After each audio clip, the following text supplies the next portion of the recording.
Bonjour Alexandre Stefanesco. Bonjour Irina Dubois. Vous êtes un Français installé en Russie depuis 16 ans.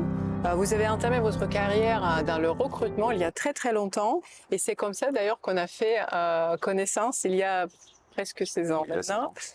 Vous êtes fondateur du concept Russpatriation, on va en parler. Nous avons également brièvement parlé de ce projet, tout juste un an. Et moi, j'invite tous les auditeurs à visionner cet échange qu'on a fait avec 3 Français vivant à Moscou, justement. C'est pour la 3e fois depuis le début du conflit en Ukraine que je suis à Moscou. Et c'est vrai que je vois la différence dans l'ambiance dans cette ville.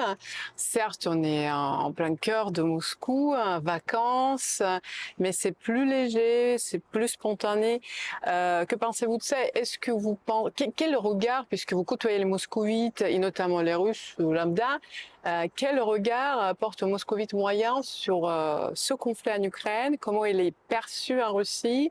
Et ce qu'il pense de ce qui se passe dans le monde à cause de tout ça? Alors, je crois qu'il y a 2 moments, 2 périodes. La première, c'est quand ça a commencé, tout le monde était sous le choc, on va se le cacher, en Russie comme ailleurs. Et donc, les gens sont un peu inquiétés, fondamentalement, logiquement. Il y a une espèce de sensation globale que ça allait pas durer longtemps.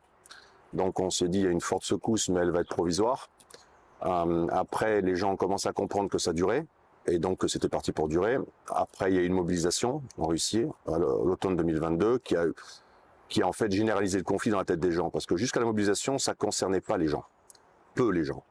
Les gens entendaient bien qu'il y avait un conflit territorial militaire sur le territoire de l'Ukraine, mais il n'y avait pas vraiment dans la vie de tous les jours une espèce de ressenti qu'il y a un conflit. Avec la mobilisation, c'était 350 000 personnes sur tout le territoire qui ont été mobilisées.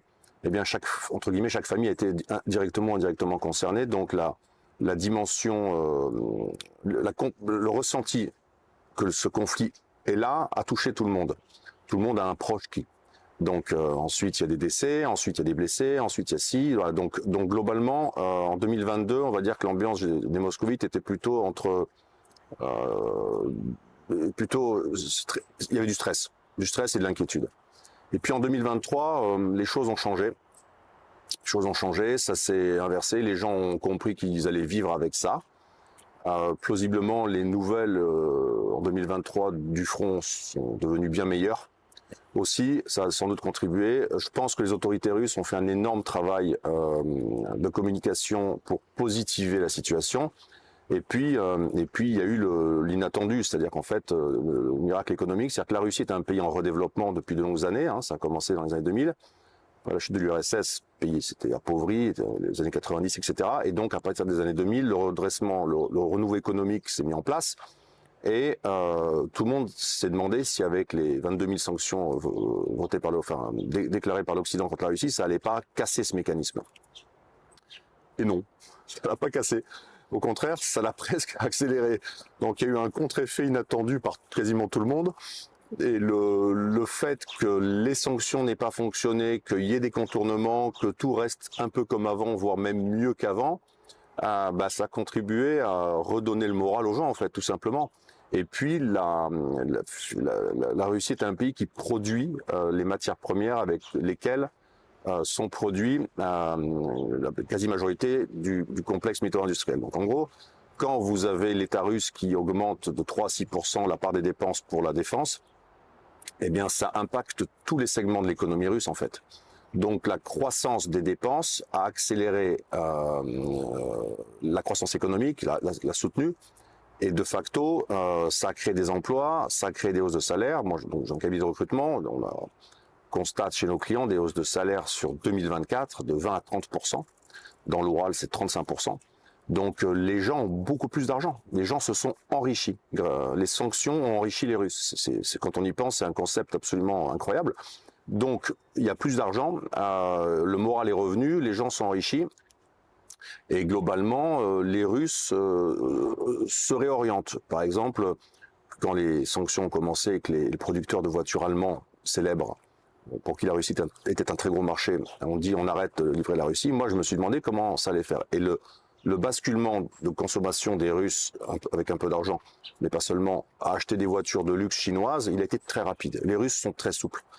Et ça a permis d'amortir le choc. Donc aujourd'hui, c'est vrai qu'en 2024, en Russie, dans une Russie sous 22 000 sanctions, en conflit militaire indirect avec l'Occident, on a une situation économique qui s'améliore, on a une situation d'ambiance générale qui s'améliore, on a une ambiance absolument incroyable à Moscou, je veux dire, c'est vrai qu'on parle beaucoup de Moscou. Les nuits moscovites, c'est... n'existait pas. On me reproche parfois pourquoi Moscou, c'est plus facile d'accès, notamment depuis Paris, oui. Certes. Pour voyager en Russie, il faut beaucoup de temps. Mais nous, on parle beaucoup de Moscou, mais vous voyagez en Russie beaucoup plus que moi, finalement. Est-ce que vous voyez aussi également cette différence? Partout. Ce redressement économique, cette espèce d'optimisation, ces villes qui se reconstruisent, ces immeubles qui se construisent partout, l'amélioration des routes, des infrastructures, ça concerne toutes les grandes villes russes. Avant, il y a 15 ans, il y avait Moscou, le reste du pays. Aujourd'hui, il y a les villes et les campagnes. Certes, il y a des campagnes un peu plus abandonnées, mais un tiers des Russes vivent, 25% des Russes dans la campagne, 75% vivent dans les villes.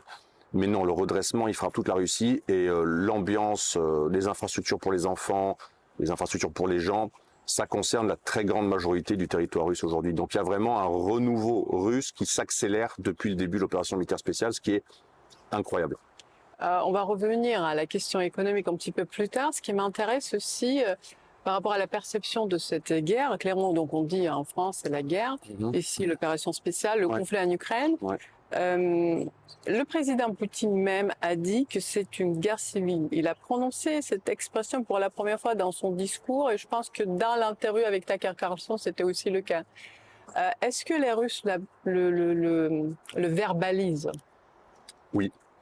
Moi, quand ça a commencé, mon meilleur ami russe, Sacha, il m'a dit ça tout de suite.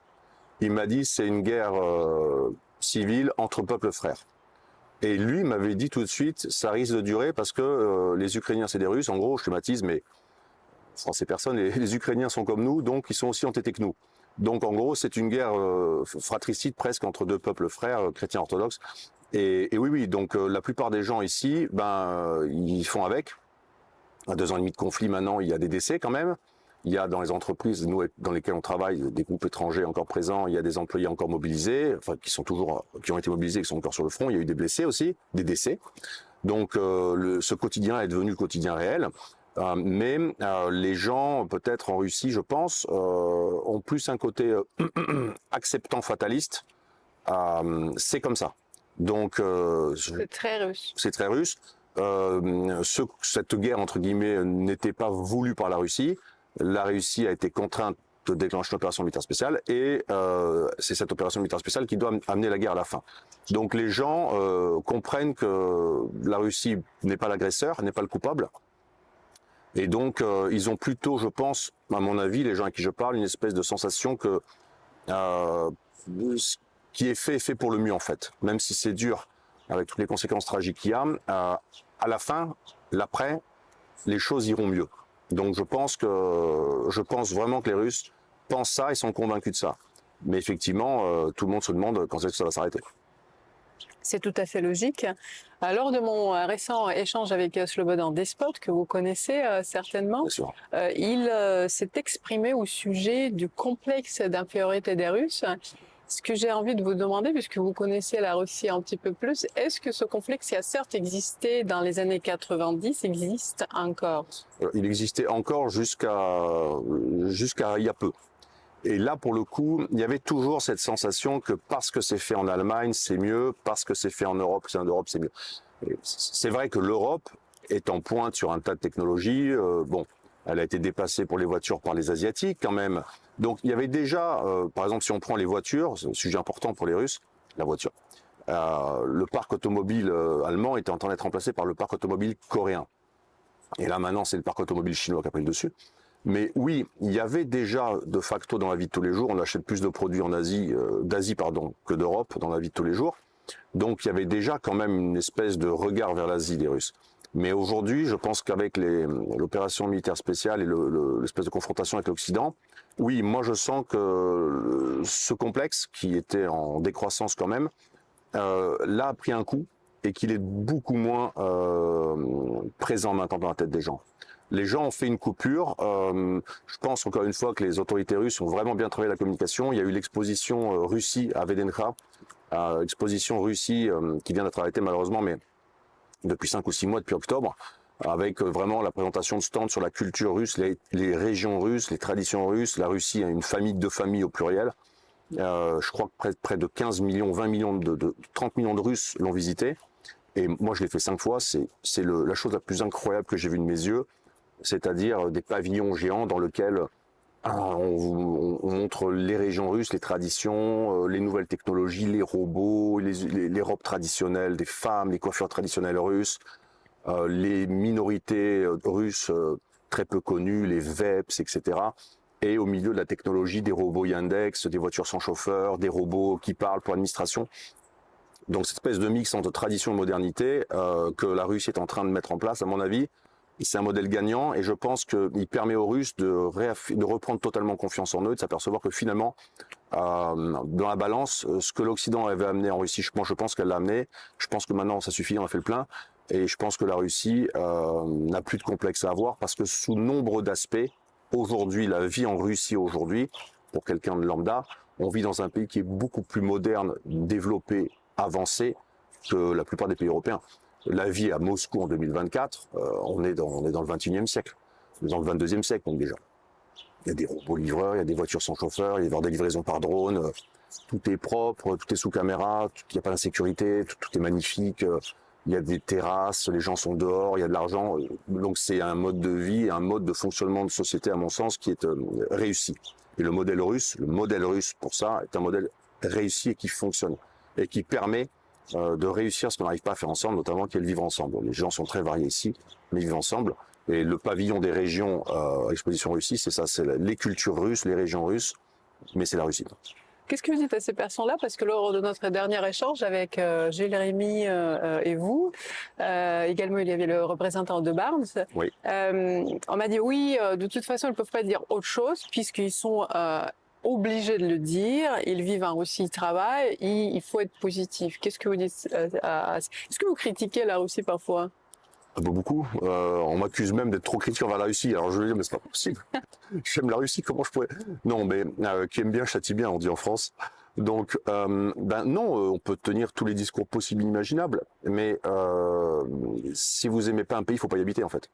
Donc globalement, si on est en Russie, c'est parce qu'on aime la Russie, on aime ce pays. Si on n'aime plus ce pays, comme certains Français ont quitté la Russie depuis l'opération militaire spéciale, c'est leur choix. Mais non, il y a une liberté de ton quand même qui est beaucoup plus importante en Russie qu'on ne le pense en Europe. On a l'impression qu'on peut rien dire que si que ça. Mais les gens qui pensent ça ne parlent pas russe, parce que s'ils parlaient russe, ils écouteraient des émissions, des talk-shows, des émissions à télé, et ils verraient bien qu'on peut dire un tas de choses. La scène internet russe est très ouverte, il y a énormément de blogueurs russes, c'est très critique sur le pouvoir, il y a une grosse... s'est développé en Russie une immense, on va dire, culture citoyenne. À faire des choses, voilà, il y a dans tous les immeubles, il y a des groupes WhatsApp de gens qui résolvent les problèmes, il y a des blogs pour commenter des situations, il y a une vie de quartier, il y a beaucoup de mouvements citoyens associatifs qui sont en train d'être créés, donc ça prend une très très bonne tournure. Et non, on est absolument obligé de rien dire en Russie, c'est un mythe complet. Pour revenir à l'économie, effectivement, les experts s'étendent de la croissance en Russie, malgré des milliers de sanctions.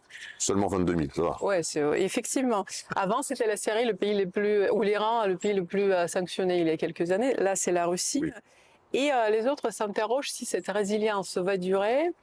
Vous avez partiellement répondu à cette question. Connaissant les Russes, oui, ça va durer, je pense. Entre autres, ce qui m'intéresse, est-ce que les classes moyennes, parce que ça concerne nous tous, parce qu'avant, le fossé dans les années 90, le fossé quand même était assez important. Est-ce que les classes moyennes revivent et existent en Russie réellement ou pas? Alors, c'est la question de Moscou, puisqu'on est vraiment dans la capitale. C'est les deux. Parce que dans les années 90, effectivement, il y avait les riches et beaucoup de pauvres. Et c'était dur. Le cadre légal, peu à peu, qui est en train de s'installer en Russie depuis une vingtaine d'années, il a permis une espèce de normalisation de l'économie, un secteur étatique qui a bien structuré son économie, le retour de l'industrie. Je crois qu'un emploi sur 10 à Moscou, c'est l'industrie. Hein. Paris, je crois que c'est 1 sur 22 ou 1 sur 25, donc Moscou est une ville très industrielle. Il a permis le retour du privé et les autorités ont créé des statuts de self-employed ou d'auto-employés extrêmement faciles à mettre en place avec des taux d'imposition de 4 à 6%. Donc aujourd'hui, je crois qu'un actif sur 4 à Moscou maintenant, en plus d'avoir un travail, il a une activité propre. Donc il y a un retour de l'entrepreneuriat, tout va dans le bon sens globalement. Mais effectivement, il y a des très grandes différences de niveau de vie et de niveau de salaire entre les Russies. Il y a vraiment des Russies. Donc il y a Moscou, qui est la tête émergée. Il y a des grandes villes, une quinzaine de villes qu'on appelle les Millioniki. Donc c'est les villes qui ont plus d'1 million d'habitants. Donc c'est Ekaterinbourg, Novosibirsk, c'est Krasnodar, c'est Kazan au Tatarstan, c'est Saint-Pétersbourg, bon, etc. Dans ces villes-là, niveau de vie est inférieur à Moscou d'à peu près 25%, 25-30%. Il y a un diapason. Et puis après, il y a mais ça c'est 25% du pays, 25-30% du pays. Après, il y a un gros 40% de population qui habite dans les petites villes. Donc c'est les villes de 50 000, 100 000, 200 000, 400 000 habitants. Donc ça c'est vraiment une Russie qui est plus industrielle, c'est les villes de l'industrie. C'est une Russie qui est plus pauvre, qui est un peu plus soviétique encore, qui sort moins. Mais c'est cette Russie-là qui est en train de bénéficier du boom de l'industrie par l'effort de guerre. Et puis il y a une autre Russie qui est la Russie des campagnes, donc c'est plutôt des gens plus âgés. Et là, cette Russie-là, elle est très peu dépendante de l'agenda politique, elle est très peu dépendante de l'agenda du conflit en Ukraine. Elle est beaucoup sur de la production propre, les gens cultivent, se développent, font cultivent ce qu'ils mangent. Donc cette Russie-là, c'est un tiers du pays, à peu près 25-30% du pays. Ils sont loin de tout ça, ça les concerne pas. Et puis après, il y a une autre Russie, on va dire parcellaire, 7-10% du pays, c'est les républiques ethniques. Et là, vous avez des gaps énormes entre Kazan au Tatarstan, qui est une ville moderne, développée, industrielle, il y a de l'IT, c'est énorme, c'est une ville très moderne. Et puis des villes comme, voilà, ou des zones comme dans le Caucase russe, donc le Daghestan, l'Ingouchie, la Tchétchénie, etc. Ça, c'est des zones où il n'y a pas d'industrie. Ah si, en Tchétchénie, on va ouvrir une usine de voitures. Mais c'est traditionnellement des zones qui sont sans industrie. Et qui sont portés par le budget moscovite. C'est Moscou qui les nourrit. Mais ces zones ont participé activement à l'effort de guerre du point de vue humain, et donc là aussi la relation a changé. Donc il y a vraiment des diapasons forts, mais globalement aujourd'hui l'enrichissement depuis le début du conflit et les sanctions, il concerne toute la Russie. Et donc au milieu de tout ça, vous avez créé votre projet Russpatriation. Pourquoi en français? Parce que ça s'adresse aux francophones d'abord, puisque vous communiquez en français, j'imagine en anglais aussi. Pourquoi, puisqu'on est le dialogue franco-russe, pourquoi en français moyen s'intéresserait à la Russie maintenant? Alors ça, c'est quelque chose d'incroyable, d'inattendu, comme le rebond économique russe après les sanctions. Moi, j'ai toujours, dans le cadre de mon activité de ressources humaines et de cabinet de recrutement, travaillé plutôt avec des entreprises. Mais j'avais souvent par-ci par-là des demandes individuelles de gens qui voulaient venir travailler en Russie, venir vivre en Russie. Typique, la nature moscovite dans le centre-ville. Typiquement, c'était un profil plutôt masculin, trentenaire, qui venait pour travailler en Russie, qui venait aussi pour les femmes, qui venait pour fonder un foyer, qui venait pour voilà. C'était un double voilà. Il y avait la Russie dynamique, être français en Russie, ça a toujours été classe, et bien vu, et ça continue. C'est intéressant, parce que ça serait après, j'aimerais bien qu'on développe ça. Avec grand plaisir. Voilà. Et puis, depuis le début de l'opération militaire spéciale, alors moi j'ai quitté la France il y a bien longtemps, mais de manière assez inattendue, cet événement a réveillé chez beaucoup de gens des questionnements profonds, géopolitiques et civilisationnels. Et donc, les gens, beaucoup de gens, en tout cas beaucoup de gens qui me contactent, ont l'impression que le grand déclassement est en cours. On parle des Français, que ça va de plus en plus mal en France. Au fond, depuis le Covid, ça s'est aggravé, ça continue de s'aggraver, et que en Russie, malgré tout, ça va de mieux en mieux. Et donc, il y a beaucoup de gens qui ont cette vision géopolitique de se dire, de toute façon, la Russie va gagner ce conflit. Et donc, dans l'après-conflit, les Européens seront encore plus déclassés et les Russes seront encore plus surclassés parce que le monde entier va être avec les Russes. C'est ce qu'on voit avec les BRICS. Alors, on a la tournée des présidents étrangers en Russie, la tournée de Poutine dans le monde émergent. Bon. Donc, ça, c'est une réalité. Et donc, ce n'est pas ce qu'on dit sur la LCI. Il ne faut pas regarder LCI. Donc, voilà. Donc aujourd'hui, les délégations qui accompagnent le président indien, turc, vietnamien, c'est juste... C'est des milliers d'entreprises. Il faut voir ce que c'est, ce qui se passe. Les gens ne se rendent pas compte. Le nouveau monde se réorganise. Et donc, les gens cherchent des moyens d'avoir un pied dans ce nouveau monde ou d'y avoir un pied pour permettre à leurs enfants d'y vivre à terme, etc. Et donc j'ai développé, parce que j'ai eu des demandes de plus en plus, un projet qui s'appelle la Ruspatriation, un projet que je réalise depuis maintenant peut-être 3 ans, qui est un projet de formation à la Russie, d'explication de la Russie, de réalisation de la Russie, de permettre aux gens de mieux comprendre la Russie, de comprendre si la Russie est faite pour eux ou faite pour la Russie.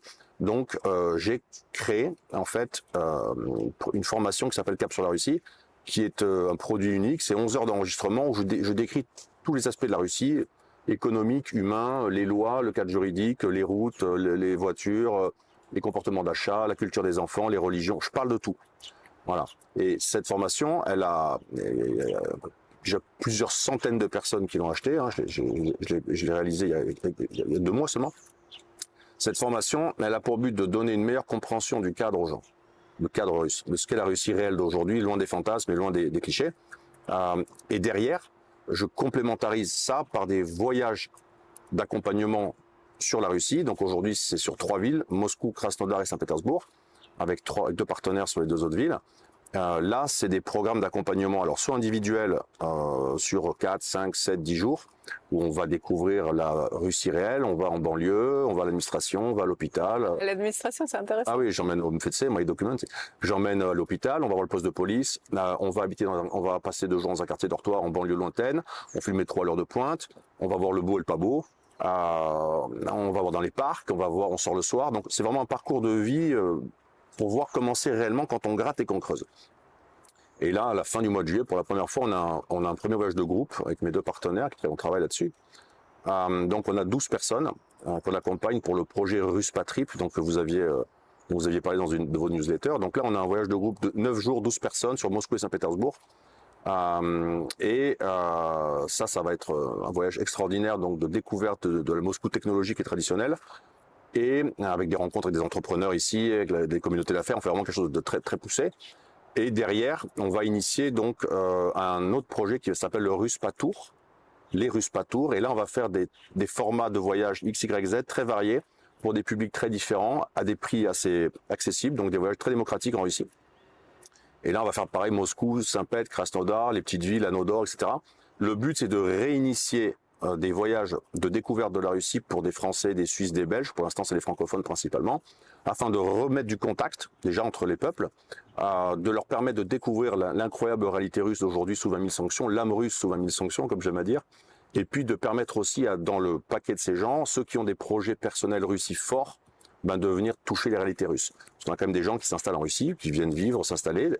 C'est souvent des hommes, mais là on a installé des femmes célibataires, des femmes retraitées, des femmes pré-retraitées, des femmes actives, qui sont venues seules s'installer en Russie. C'est incroyable. Est-ce qu'ils ont des liens quelconques? Aucun. Ils ont eu un coup de foudre civilisationnel sur ce qu'est la Russie d'aujourd'hui, la vie dans la Russie d'aujourd'hui.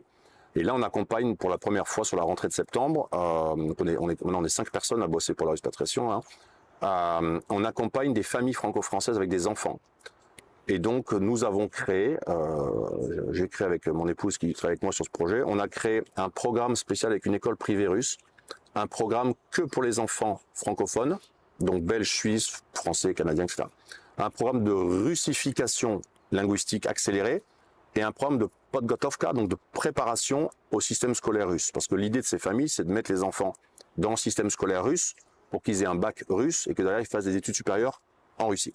Donc là, on a créé ce programme, il n'a jamais existé en Russie non plus, je pense. Et on va, à la rentrée de septembre, on a nos 5 premiers enfants français qui vont commencer une scolarité dans le système scolaire russe. Donc c'est vraiment quelque chose d'incroyable et c'est vraiment du réel. C'est-à-dire qu'il y a vraiment des gens qui viennent maintenant s'installer en Russie, des gens qui viennent visiter la Russie, qui ont un coup de foudre, qui disent « Ok, je m'installe en Russie, je veux faire ma vie en Russie ». Il y a le contingent d'hommes qui vont refaire sa vie en cherchant une épouse russe, parce que les femmes russes sont quand même plus belles, un peu plus traditionnelles sous beaucoup d'aspects, donc elles sont un réservoir de valeur valable pour un homme qui veut faire un foyer sain. Mais il y a aussi vraiment des gens qui viennent pour la dimension économique, des gens qui viennent pour la dimension civilisationnelle, des gens qui viennent parce qu'il y a la religion qui est là, qui existe, il y a encore des églises pleines et des cloches, c'est un monde normal. Donc ils retrouvent peut-être une forme d'Europe ancienne qui sont peut-être connues pour les plus âgés, mais qui n'existe plus actuellement. Donc les gens qui viennent en Russie par le biais de la Ruspatriation, c'est réel, ça existe. C'est étonnant en même temps parce que je me demandais, je pensais initialement, et quand j'ai parlé avec quelques Français qui viennent au dialogue franco-russe, c'est souvent les personnes qui cherchent des racines puisque c'est aussi ceux dont les grands-parents avaient immigré au début du XXe siècle. Il y a aussi également des familles comme ça, Oui. tant que je sache. Mais comme vous dites, beaucoup de Français, Belges, tout à fait, qui n'ont jamais eu des liens directs avec la Russie. Et juste, moi, je travaille avec un Autrichien qui est un Krasnodar et qui accompagne les germanophones. Il faut savoir que ce flux, ça ne concerne pas que les Français. Lui et son équipe, ils font la même chose que je fais avec les francophones, mais pour les germanophones. Sur juillet-août, ils accompagnent 74 familles.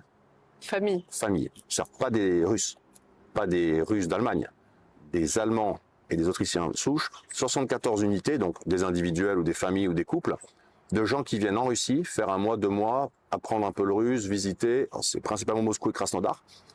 Donc, ça veut dire qu'il y a près d'une centaine de familles d'Allemands ou d'Autrichiens qui envisagent de partir d'Allemagne et d'Autriche pour venir habiter en Russie. Donc, cette tendance, elle est forte.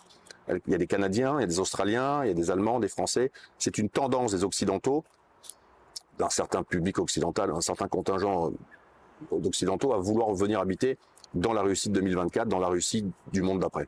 Justement, dans les conditions actuelles, c'est très étonnant puisque la propagande anti-russe marche. Je le vois en France. Bon, elle n'est pas majoritaire quand même parce qu'on a beaucoup d'amis franco-russes, ceux qui aiment la Russie, français, qui aimeraient bien effectivement voyager, visiter, venir et qui me posent beaucoup de questions. D'ailleurs, la propagande marche auprès toujours du même type de personnes. On va peut-être développer ça dans d'autres échanges. Quelle est la question? Quelles sont les peurs et les inquiétudes? Quelles étaient les questions que vous posent comme ça les Français directement? Alors, bon, la première question, alors, celle qu'ils devraient poser, c'est sur le climat, mais ils ne se la posent pas assez, l'hiver est long. Mais ça, on peut rien faire, il faut habiter dans le sud. Les problèmes principaux auxquels ils font face, c'est les programmes administratifs. C'est-à-dire les documents à obtenir pour pouvoir avoir le droit de résider en Russie. À quel coût? Parce qu'on peut très bien créer une entreprise, s'auto-embaucher, se payer son salaire et développer une activité, ça c'est légal, etc. Mais ce qui est l'obtention de permis de séjour de résidence en Russie, c'est assez strict. Les quotas attribués aux étrangers sont en réduction massive. Et il y a le système du regroupement familial, mais ça c'est pour les gens qui ont des racines russes, des parents, des enfants ou des époux russes ou des conjoints russes, etc. Donc le mode opératoire administratif pour avoir le droit de rester en Russie, c'est compliqué. Très compliqué, c'est le transfert d'argent, qui est aujourd'hui interdit en direct, donc il passe par des pays tiers. Très compliqué, c'est l'apprentissage de la langue russe, qui est une langue très difficile à apprendre, mais surtout au-delà d'un certain âge. Et en plus, là, on accompagne beaucoup un contingent de retraités. Il y a énormément de retraités qui envisagent de partir en Russie pour leur retraite. C'est tout à fait cohérent puisque leur pouvoir d'achat va être augmenté par 2,5. Mais bon, quand on est vieux, apprendre le russe, apprendre une langue nouvelle, c'est difficile. Donc les enfants jeunes absorbent vite et après, en vieillissant, on absorbe moins. Donc il y a la langue aussi. Et puis après, je pense qu'il y a il y a toujours cette ambiguïté un petit peu sur laquelle moi je travaille énormément, sur laquelle je faire du travail aux gens que j'accompagne, c'est de séparer le fait de vouloir partir de France, pour des raisons X, Y, Z, que moi je comprends, je suis parti de France, et le fait de vouloir aller en Russie. C'est-à-dire qu'en fait, les raisons X, Y, Z pour quitter la France, c'est une chose, mais il faut qu'il y ait des raisons X, Y, Z de vouloir vraiment choisir la Russie, et pas que la Russie devienne un choix par défaut. C'est important parce que c'est un pays difficile, c'est quand même un pays dans lequel il y a beaucoup de points négatifs et beaucoup de points positifs. La vie en Russie est dure pour les Russes, donc elle sera dure pour les étrangers. Et par conséquent, faut aimer ce pays pour traverser les épreuves qu'il fait traverser aux gens. Donc, quitter la France en est une chose et vouloir choisir la Russie, je pense que c'en est une autre. Vous avez dit tout à l'heure que les Français sont bien vus en Russie. On nous dit souvent, voilà, les Russes sont devenus anti-Occident. Est-ce qu'il est vrai de dire que voilà, ceux qui votent Poutine, les vrais patriotes, comme on nous présente, je simplifie évidemment, ils veulent pas, voilà, l'Occident ça suffit, on n'aime personne, on est plus proche, ça sert à rien. Et ceux qui, au contraire, sont des opposants, libéraux, ils déménagent, ils partent en Occident, ils pensent qu'il y a toujours l'herbe, toujours que le vert ailleurs. C'est vrai pour nous tous en quelque sorte. Mais est-ce que, pour simplifier, quel est le regard, vous, ou quand vous, je sais pas, côtoyez des Russes dans la rue ici, ils savent que vous êtes français, quelle est leur attitude? Comme le premier jour où je suis arrivé. Et d'ailleurs, peut-être qu'au début, quand je suis arrivé en Russie en 2008, il y avait en 2010, en 2012, il y avait beaucoup d'Occidentaux, beaucoup d'Européens, il y avait une habitude d'avoir des Français. Donc, ce qui est sûr que ce qui a changé, c'est qu'en 2008, vous parliez français, une femme russe, là, beaucoup de femmes russes vous regardaient en tremblant, en se disant, un Français, il est beau, il doit être riche, il doit être intelligent, et voilà, je vais partir en France, schématise. Pareil, ça c'est fini. Aujourd'hui, l'argent est dans les poches des hommes russes. Et donc les Européens qui sont restés, oui. Donc ce que vous dites que les femmes sont matérialistes. Non, mais ce que je veux dire, c'est que de tous les pays du monde. Mais ce que je veux dire, c'est que le rêve des expats étrangers au sein de la société russe, du côté féminin, il est terminé, et du côté masculin, ben il y a un autre changement, c'est que il n'y a plus d'expats, il n'y a plus d'étrangers. Et depuis l'opération militaire spéciale, les Européens, c'est devenu une denrée hyper rare. Au dernier recensement, je crois qu'on était 10 000 en 2008, recensés au consulat, on devait être 15 000. Je crois qu'aujourd'hui, là, dernier recensement début de l'année, pour les élections qu'il y a eu en France, on était 2500. Mais dans ces 2500, le consulat a recensé 30% de binationaux. Donc c'est quelques Français qui ont pris le passeport russe et les femmes russes qui ont pris le passeport français. Donc, en fait, les hommes français sur le territoire de la Fédération de Russie aujourd'hui, en juillet 2024, on doit être un gros millier. Il y en a quasiment plus. Donc en fait, moi je parle souvent, je fais des vidéos dans les rues, je parle français, etc. Je sors beaucoup. J'ai jamais eu un regard déplacé. J'ai plutôt eu 2 fois des remarques en mode, mais il reste des Français. Ah, au contraire. Ouais. Mais être français a toujours été très bien vu. Je pense que c'est une des nationalités européennes et étrangères le mieux vue en Russie. Ça, la francité met de l'émotionnel aux Russes, sur le plan de vue culturel, etc., historique, et la relation est beaucoup plus plate, on va dire, avec les Allemands, les Américains. Avec les Français, il y a toujours eu un petit peu de quelque chose, vraiment, un lien, plus qu'avec les Italiens. Donc, même si l'Italie était devenue dans les dernières années une destination touristique très prisée, mais pour les Français, il y a quelque chose à un autre niveau, je pense. Et c'est dommage parce que je pense que la touche diplomatique française et la présence économique française auraient pu se servir de ça pour activer des leviers colossaux, et ça n'a pas été fait. C'est un grand gâchis. Oui, effectivement, je valide ce que vous dites. Puis il y a quelque chose entre les Français et les Russes. D'ailleurs, c'est pourquoi le dialogue existe encore. Et survivra toujours. Ouais. J'aimerais bien revenir rapidement. Vous vous souvenez, quand vous êtes venu à Paris il y a quelques années, vous avez présenté votre livre. Oui. Et notamment, vous avez beaucoup parlé de la démographie russe. Ouais. C'est un sujet clé qui reste important. Quelques mots sur ça, les dernières oui, statistiques. il faut faire des enfants dans ce monde. Et pour ça qu'en Russie, lundi dernier, c'était le jour de la famille, de l'amour et de la fidélité. Et 2024 est l'année de la famille. La Russie, elle n'a pas eu de chance parce que ils sont sortis de la Seconde Guerre mondiale avec beaucoup de pertes masculines. Donc ça a mis un impact très fort sur la démographie, qui prendra des générations à se rétablir. Hein. Ensuite, ils ont eu les années 90 où les hommes sont morts, beaucoup, par l'effondrement économique, par l'alcoolisme, par les mafias, par les guerres dans le Caucase, etc. Donc ils ont eu ces doubles impacts. Et puis dans les années 90, surtout, les femmes, logiquement, les femmes russes qui étaient seules, sans argent et dans une situation économique plus terrible, on ne fait pas d'enfants. Donc aujourd'hui, on est au moment où les enfants qui ne sont pas nés dans les années 90 sont en âge de faire des enfants. Donc ce contingent de femmes, il est peu nombreux. Donc il y a peu de naissances. Donc là, on est dans la période la plus creuse. On est retombé comme en 1999, 2000, 2001 où il n'y avait pas d'enfants. Là, on est retombé dans la période creuse. Ce qui est surprenant, c'est que l'indice de fécondité va être cette année de 1,45 enfants par femme. Donc la Russie sera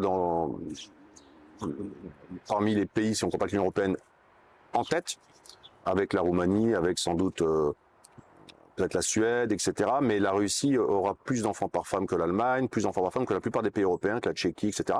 La Pologne, que l'Italie, que l'Espagne. La France aura 1,6 seulement, donc on n'est plus si loin. Donc il n'y a toujours pas assez d'enfants en Russie, mais l'impact du conflit en Ukraine n'a pas, pour l'instant, porté atteinte au moral russe, ça n'a pas entraîné une chute des enfants. Ça reste comme avant. Et ça se maintient même.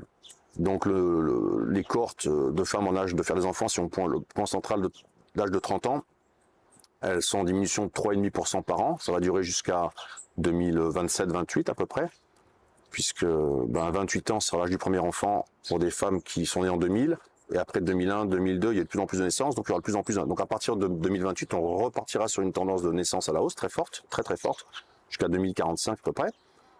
Mais il y a en Russie pas assez d'enfants. Il y a des raisons à cela. Hein. Il y a quand même 35% de la population qui vit dans une situation économique difficile. Il y a encore des gens pauvres. Il y a des problèmes de logement. Il y a beaucoup de problèmes de santé à cause du froid. Il y a beaucoup de donc il y a encore des difficultés à résoudre. Hein. Mais on va dire que la question démographique qu'on nous présentait comme étant la mort et la fin de la Russie, non, ce ne sera pas le cas. On va avoir une population qui va un peu réduire et un peu vieillir, mais peut-être moins vite que dans beaucoup de pays européens où il y a aussi une chute forte de la démographie, malgré une immigration soutenue. Mais on constate que dans le monde entier, la démographie baisse en fait, les naissances baissent partout.